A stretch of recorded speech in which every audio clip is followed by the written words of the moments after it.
Within the gilded walls of Buckingham Palace, an electric tension crackled through the marble corridors. It was a chilly February evening when the whisper began. Camilla, the Queen Consort, had quietly instructed Kate, the Princess of Wales, to lend her most prized family heirloom, a tiara worn only on the most momentous state occasions. In a matter of hours, tea-room gossip ignited. Palace aides scurried behind closed doors, and the Duke of Cambridge, Prince William, found himself pacing the East Wing in silent fury. The jewel in question was not merely a glittering ornament. It was a symbol of legacy, lineage, and unspoken power. To Camilla, the tiara represented an opportunity to cement her own standing within the royal pantheon. To Kate, it was a tangible link to Diana's memory, laden with personal history and emotional resonance. And to William, it was a breach of trust that threatened to expose fissures far deeper than a simple fashion dispute. Consider the drama of it all. Just days earlier, Kate had worn the tiara at a diplomatic gala in Paris, where it crowned a sapphire velvet tiara crafted for Queen Mary almost a century ago. Photographs of her radiant silhouette, the tiara nestled against her brunette chignon, traveled the globe. The world admired the princess who seemed to blend modern grace with timeless tradition. Yet, behind the lens, loyalties silently shifted. Camilla's request arrived as a discreet memo delivered by a senior lady-in-waiting. Her Majesty Consort would be honored to wear the Cambridge tiara at the upcoming state banquet. No one doubted Camilla's desire to honor the occasion, nor her impeccable taste. But the language conveyed inevitability, an order rather than a plea. And Kate, known for her calm resolve, felt the weight of obligation pressed down like the tiara's ornate silver frame itself. Kate's inner circle described her reaction as stunned disbelief. The bridge between personal sentiment and royal duty suddenly felt perilously narrow. For years, she had navigated the treacherous waters of palace politics with quiet confidence, respecting senior members while carving her own path through patronages and public engagement. Donating the tiara meant relinquishing a piece of her own story, one intimately connected to her mother-in-law's legendary compassion and style. She thought of Diana's twinkling blue eyes as she first placed that diadem on her head, the sense of unity it had signified at her widow's vigil. And now, at Camilla's gentle insistence, Kate was asked to hand it over for a single evening. The asks of monarchy seldom come with choice, yet the princess hesitated, balancing archive photographs against whispered precedents. Was tradition always served by deference to rank? Word of Kate's hesitation reached William by midday. Private meetings were hastily convened in his Kensington office, staff clearing the table for urgent conversation. William, protector instinct honed by military service, reportedly felt torn between honoring his father's consort and defending his wife's emotional inheritance. Imagine a man whose public persona has long been that of a steadying force, now confronted with a dilemma where no victory felt genuine. A palace insider described the moment William learned of Camilla's edict. The Duke's jaw clenched, his gaze darkening with a rare, visible scowl. He stormed out of the meeting room, voice low and urgent, into his mobile phone. "You can't do this," he insisted. "It's not just a piece of jewelry. It's Kate's family, her history. We need to push back." That word, push back, hung in the spring air like a challenge. Minutes later, a meeting was arranged between Camilla's private secretary and Kate's ladies-in-waiting. Diplomatic phrases were exchanged. "Her Majesty Consort holds the tiara in the highest esteem. We trust you understand the honor it would bring." But the subtext crackled with unspoken tension. Kate's team countered with appeals to precedent. On only 2 prior occasions had a Princess of Wales surrendered a family tiara to another member of the royal household. Both times, extenuating circumstances applied, one involving national mourning, the other a direct request from the monarch during wartime. Neither scenario mirrored a ceremonial banquet meant to commemorate bilateral relations with a Commonwealth nation. The stakes, therefore, felt radically different. Kate's advisors feared a historic misstep, a burden of symbolism outweighing the diplomatic good Camilla sought to project. Meanwhile, the palace press office braced for the inevitable leak. Social media watchers, trained to spot subtle shifts in royal attire, were already assembling fan accounts and mood boards. Hashtag Camilla in Crystals and hashtag Tiaragate started trending within hours of the rumor mill igniting. Fashion bloggers speculated on the gown Camilla would pair with the tiara. Royal correspondents weighed in on the political undertones of such a public display. Was Camilla asserting her place as senior royal? Was she testing the limits of palace protocol? In those 280-character dispatches, followers around the world debated the optics. Was this a gracious homage to the Princess of Wales, or a covert power play by the Queen Consort? Yet few paused to consider the personal toll behind the tweets, the strain on Kate, the chasm growing between husband and consort, and the fragility of tradition when personal loyalties collide with ceremonial prerogative. Amid the public spectacle, one image floated to the surface: photographs of Camilla at her investiture earlier that year, wearing the Greville amethyst tiara, an heirloom bequeathed by Margaret Greville in 1942. Though exquisite, that tiara lacked the intimate narrative that hovered within the Cambridge diadem's curves. In palace anecdotes, Camilla's stylist had lamented that the amethyst lacked gravitas for a full state occasion celebrating a historic treaty renewal. By contrast, the Cambridge tiara carried the legacy of royal brides and wartime nurses, spanning from Queen Mary to Queen Elizabeth II and on to Kate herself. Now, Camilla sought to harness that gravitas, arguably to enhance the banquet solemnity. Yet in doing so, she risked eclipsing the very lineage she hoped to honor. As the hours ticked toward the state banquet, the tension reached a crescendo. Household staff were instructed to prepare both tiaras side by side in the royal vault, one for the consort, one as a standby in case of unforeseen mishaps. Jewelers were placed on alert, polishing diamonds and tightening hidden clasps. Meanwhile, William and Kate huddled in Kensington, sharing a quiet moment of truth. He reached for her hand, voice firm but gentle. "I know duty calls, but family matters too. We need to find a way to protect our history." They discussed alternatives: a vintage cameo brooch, a borrowed sapphire necklace, even commissioning a bespoke headpiece for Camilla composed of diamonds from Kate's other jewelry. Each option felt like a compromise, treading the fine line between respect and resistance. Time seemed to warp as the evening approached. The palace's west lawn bloomed with heady magnolias. The warm glow of spotlights carved shadows across ancient stone. Guests arrived in black tie finery, ambassadors in ceremonial dress, dignitaries in national order sashes. Reporters took their places along the processional route, cameras poised to capture Camilla's entrance.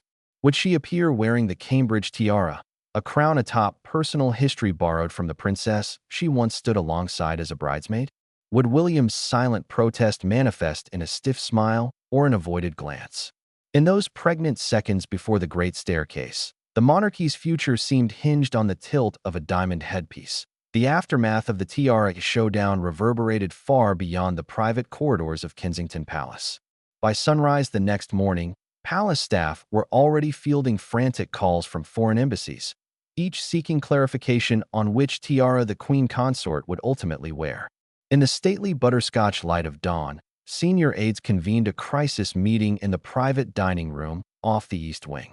Over Earl Grey and warm croissants, they reviewed 3 alternative scenarios: force Camilla to abandon the Cambridge diadem, allow her to wear it, and accept William's private ire, or propose a last-minute compromise involving antique brooches.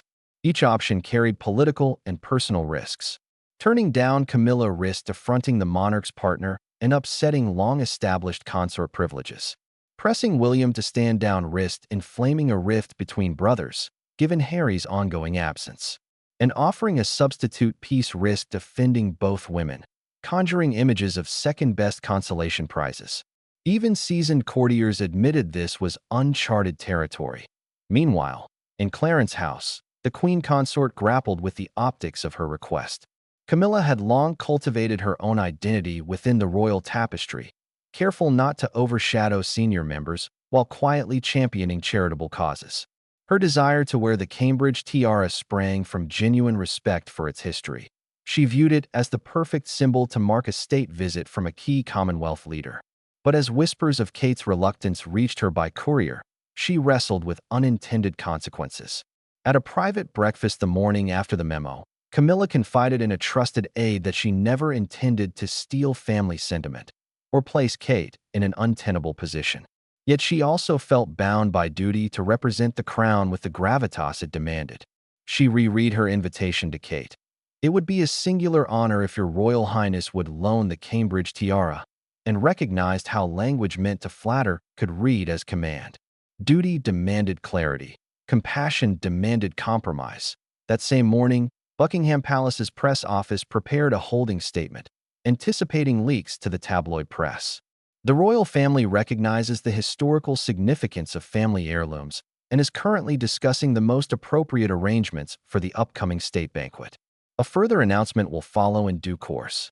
Against a backdrop of rising global tensions, aides hope to project unity and respect for tradition while concealing the brewing interpersonal strife. Yet once social media influencers caught wind of Tiaragate, the narrative spun out of palace control. Instagram Reels stitched together clips of Kate's previous tiara appearances, contrasting them with images of Camilla at formal engagements. TikTok creators staged dramatic reenactments with tennis rackets as stand-ins, mocking the idea of royal decree over personal sentiment. In the court of public opinion, tradition and sentiment clashed in trending hashtags. Hashtag protect the princess versus hashtag can royal rights. Back in Kensington, William and Kate met with their senior advisors in the morning's first light. Kate, still wearing yesterday's navy cashmere wrap, spoke with measured candor. "I understand Mother Consort's intentions were sincere," she said, "but I can't help feeling that my family's story is part of what defines me in this role. The tiara isn't just jewelry. It represents my late father-in-law's generosity and my own journey into the family." William nodded, a heavy weight on his brow. He had begun drafting a letter to Camilla, expressing Kate's willingness to share the piece, but requesting alternative adornments for the state occasion. His mind replayed images of his grandmother and mother on their wedding days, the continuity those jewels symbolized. He recognized that the monarchy's strength lay in ceremony, yet also that personal attachments could not be ignored. Duty and heart, he realized, must coexist for public trust to endure. At midday, an intermediary arranged a discreet conversation between Kate's private secretary and Camilla's key lady-in-waiting. The exchange, piquant in its formality, took place in the painting gallery of Clarence House, with portraits of past monarchs as silent witnesses. The ladies offered respectful platitudes. Kate's team reaffirmed that any loan would be an honor if permission could be framed as voluntary. Camilla's aides acknowledged the request's sensitivity, and within minutes they agreed on a shared solution. Kate would allow Camilla the Cambridge tiara only if a joint photo opportunity followed the state banquet to symbolize intergenerational unity.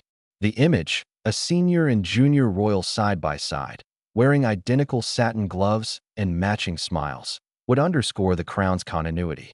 Both sides breathed a collective sigh of relief, seeing diplomacy restore equilibrium. Yet diplomatic resolutions rarely quell personal tensions entirely. After the agreement, William and Kate retreated to a private garden courtyard, where they shared a moment of candid reflection. Kate admitted feeling torn between her loyalty to her husband and respect for her stepmother-in-law. She recognized Camilla's careful steps to honor her, but also mourned the nostalgia the tiara evoked. William, gently brushing a fallen lavender petal from Kate's sleeves, reassured her that their marriage and family came first. "We'll always find a way through these demands," he said. "But let's ensure our children understand why we guard certain traditions. History matters, but so does how we live it." Their reconciliation was quiet. No speeches, no grand gestures. Only a mutual promise that personal bonds would guide public roles. As afternoon shadows lengthened across the palace lawns, jewelers arrived to ready the diadem for the evening. Camilla's stylist coordinated a gown in dove gray silk to accentuate the tiara's diamonds, while Kate's dresser selected a complimentary brooch to wear in its stead. Final fitting notes were sent via encrypted courier. The tiara must sit lower on Camilla's forehead to distinguish it from her previous amethyst piece. Kate's brooch required a custom latch to secure it to the bodice of a custom-designed green chiffon dress. The tactical precision of these preparations underscored how even an heirloom's positioning could convey subtle messages of status and sentiment. Guest lists were updated to reflect the shifting optics, with select dignitaries briefed to focus on the banquet's policy agenda rather than the evening's regalia. When twilight descended and state carriages lined the forecourt, the world watched with rapt attention. Televised coverage split its focus, half on diplomatic protocols, half on the jewels that crowned each royal guest. As Camilla swept up the grand staircase, the Cambridge tiara gleamed against her dove-gray ensemble, emitting a resonant glow that stirred collective gasps. In the receiving line, William offered a courteous bow to his stepmother, met with her warm smile. On the opposite landing, Kate, radiant with poise, showcased her emerald brooch, a gracious nod to her own lineage. Their subtle exchange of glances spoke volumes, respect for protocol, tempered by the gentle assertion of personal heritage. In that interplay of gazes and jewels, the monarchy's delicate balance between duty and identity found renewed expression as the final strains of the state banquet's orchestra faded and chandeliers dimmed, an understated calm settled over Buckingham Palace. In the glow of lantern-lit corridors, household staff quietly stowed tiaras and brooches away, returning each emblem of lineage to its velvet-lined case. Yet beneath that gently restored order, the ripples of the Cambridge diadem dispute continued to shape relationships and perceptions. For William, the sight of Camilla wearing Kate's cherished tiara was a stark reminder that even the oldest institutions are vulnerable to personal entanglements. He spent the hours after the banquet in private conversation with his father, King Charles III, neither man seeking reproach, but instead searching for mutual understanding of duty versus devotion. Their dialogue, frank, respectful, tinged with paternal concern, underscored how family loyalties must coexist with institutional imperatives. Meanwhile, Kate retreated to the privacy of Kensington's sunken garden, the emerald brooch she wore catching the last flush of pale moonlight. There, she allowed herself a moment of undistracted reflection. The night's events had tested not only her poise, but also the delicate balance between her public role and private sentiments. As she traced the brooch's contours with a gloved finger, memories danced of her grandmother and mother-in-law, women who once bore similar pressures. Yet Kate recognized that these moments of tension could forge resilience. By graciously sharing her tiara, she had signaled unity. By choosing an alternative adornment, she had affirmed her own narrative. In her measured response lay a template for how modern royals can honor tradition without sacrificing personal integrity. For Camilla, the evening's events delivered a poignant lesson in the interplay of influence and empathy. Back in Clarence's house, she examined photographs of her ascent up the great staircase, the Cambridge tiara resting lightly on her silver coiffure. In each image, she saw not a jewel of conquest, but a symbol of continuity, a tangible link between past and future. Recognizing the weight her request had placed on William and Kate, she privately drafted a letter of apology and gratitude, expressing sincere admiration for the Princess of Wales's generosity. That gesture, arriving days later via palace messenger, reinforced that strength of character can transform potential conflict into shared purpose. In the quiet of her chambers, Camilla resolved that future requests for family heirlooms would be prefaced by personal conversations rather than formal memos. Beyond the personal sphere, the tiara incident catalyzed new reflections on royal protocol and institutional transparency. Palace advisors began drafting guidelines for the temporary transfer of heirlooms, outlining steps for consultation, consent, and reciprocal gestures. A handbook under consideration would recommend that any loan of significant family pieces include a commemorative event, public or private, to acknowledge both the lender's sacrifice and the borrower's gratitude. Such measures aim to codify what was once left to decorum, ensuring that every decision balances historical precedent with individual agency. The palace's archives, long repositories of silent tradition, now welcomed an evolving doctrine. Clarity in communication elevates rather than diminishes the crown's dignity. In the court of public opinion, the outcome of Tiara Gate proved remarkably nuanced.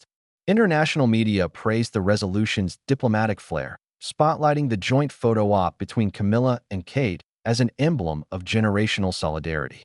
Fashion critics lauded Kate's emerald brooch as a masterstroke of personal storytelling, while court correspondents noted Camilla's gracious bearing under scrutiny. Social media conversations shifted from outraged debate to appreciative commentary. #RoyalUnity and #GraceUnderPressure trended across platforms. Polling data released a week later showed a slight uptick in approval ratings for all three royals, suggesting the public valued their capacity to navigate conflict with empathy.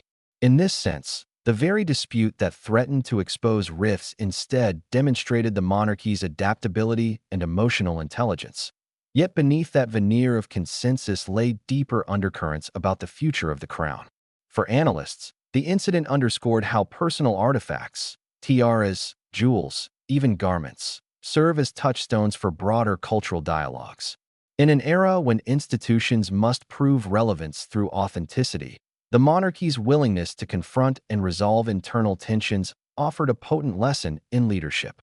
Observers argued that the ability to say, "I am sorry," and "thank you," in equal measure could become as vital to royal legitimacy as regal pageantry. The Cambridge tiara, once the flashpoint of dispute, emerged as a metaphor for evolving power dynamics, an object of inheritance that, when shared thoughtfully, can strengthen rather than dilute collective identity. For storytellers and content creators charting the saga, the Tiara episode provided rich narrative architecture. The storyline's arc, from conflict to compromise, from personal anguish to public reconciliation, offered clear emotional beats that resonated widely. Effective coverage intertwined the drama of interpersonal relationships with concrete details, the tiara's provenance, the memorandum's diplomatic language, the logistics of preparing alternative jewels. Smooth transitions between palace intrigue and human vulnerability kept audiences engaged, while the resolution's hopeful tone invited viewers to reflect on their own conflicts. In a media landscape hungry for authenticity, the monarchy's transparency in airing and mending its fissures proved as compelling as any scripted drama. As dawn broke on the morning following the banquet, the palace's official channels released images of the joint tiara handover, captioned simply, "Shared heritage, renewed unity." The photograph, Kate and Camilla standing side by side, radiant smiles and gloved hands meeting over the diadem, captured a moment that transcended fashion or hierarchy. It was an affirmation that even in institutions steeped in centuries-old ritual, relationships remain at the heart of effective governance. William, observing the image in private, exhaled a long-held breath, the tension easing from his shoulders. He recognized that sometimes the most enduring traditions are those defined by compassion, communication, and the willingness to adapt. In the weeks that followed, the Cambridge tiara remained in Clarence House's vault, gently cradled in its satin nest. Kate continued her royal engagements, the emerald brooch now a signature piece reflecting both personal heritage and a broader message of unity. Camilla, buoyed by the gracious exchange, expanded her patronage work with renewed vigor, often referencing the importance of respect and reciprocity in her speeches. And William, quietly proud of his family's resilience, renewed his focus on initiatives supporting mental health and unity, themes that had found fresh resonance after a singular night of tension and resolution. In the end, the tiara did more than sparkle under palace lights. It illuminated paths forward for one of the world's most ancient institutions.